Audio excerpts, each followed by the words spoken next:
ಬೆಳಗಾವಿ ಮಹಾನಗರ ಪಾಲಿಕೆಯ ಭಾರತೀಯ ಜನತಾ ಪಕ್ಷದ ಇಬ್ಬರು ಸದಸ್ಯರು ಮಂಗೇಶ್ ಕುಮಾರ್ ಮತ್ತು ಜಯಂತ್ ಜಾಧವ್ ಅವರನ್ನು ಅವರ ಸದಸ್ಯತ್ವವನ್ನು ರದ್ದು ಮಾಡುವಂಥ ನಿರ್ಣಯವನ್ನು ರೀಜನಲ್ ಕಮಿಷನರ್ ಅವರು ಕಾಂಗ್ರೆಸ್ ಸರ್ಕಾರದ ಒತ್ತಡದಲ್ಲಿ ಜಿಲ್ಲೆಯ ಕಾಂಗ್ರೆಸ್ ನಾಯಕರ ಒತ್ತಡಕ್ಕೆ ಮಾಡಿದರು. ಅದರ ವಿರುದ್ಧವಾಗಿ ನಾವು ನ್ಯಾಯಾಲಯಕ್ಕೆ ಹೋಗಿದ್ವಿ.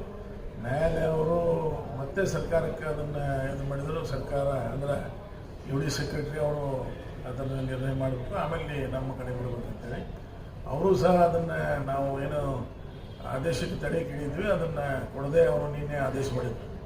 ಇವತ್ತು ಬೆಂಗಳೂರಿನಲ್ಲಿ ಮಾನ್ಯ ಕರ್ನಾಟಕದ ಉಚ್ಚ ನ್ಯಾಯಾಲಯ ಈ ಪ್ರಕರಣವನ್ನು ಗಂಭೀರವಾಗಿ ತೆಗೆದುಕೊಂಡು ಮಂಗೇಶ್ ಪವಾರ್ ಅವರು ಮತ್ತು ಜಯಂತ್ ಜಾಧವ್ ಅವರ ಸದಸ್ಯತ್ವ ರದ್ದಿಗೆ ನಾವು ತಡೆ ಕೋರಿದ್ದು, ಅದಕ್ಕೆ ತಡೆ ಕೋರಿ ಅವರು ಮಹಾಪೌರ ಚುನಾವಣೆಯಲ್ಲಿ ಭಾಗವಹಿಸಬಹುದು ಮತ್ತು ಮಹಾಪೌರ ಸ್ಥಾನಕ್ಕೆ ಸ್ಪರ್ಧೆನೂ ಮಾಡಬೇಕಂತೇಳಿ ಆದೇಶವನ್ನು ಕೊಟ್ಟಿದ್ದ.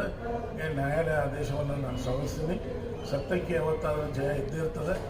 ರಾಜಕೀಯ ಒತ್ತಡಕ್ಕೆ ಯಾವ ರೀತಿ ಕೆಲಸ ಮಾಡಿದ್ದಾರೆ ಅನ್ನೋದು ಇವತ್ತು ನ್ಯಾಯಾಲಯದಲ್ಲಿ ನ್ಯಾಯಾಧೀಶರು ಸರ್ಕಾರದ ಕಾರ್ಯದರ್ಶಿ ಮತ್ತು ಸಂಬಂಧಪಟ್ಟ ಅಧಿಕಾರಿಗಳ ಬಗ್ಗೆ ಯಾವ ರೀತಿ ಮಾತಾಡಿದ್ದಾರೆ ಅನ್ನೋದು ಇವತ್ತಾದ್ರೂ ಅಧಿಕಾರಿಗಳು ಅದನ್ನು ಕೇಳಿ ಬರುವಂಥ ದಿವಸದೊಳಗೆ ಕಾಯ್ದೆ ಏನು ಹೇಳ್ತದೆ ಆ ರೀತಿ ಮಾಡಬೇಕು, ಯಾವುದೇ ಒತ್ತಡ ಕೆಲಸ ಮಾಡಬಾರ್ದು.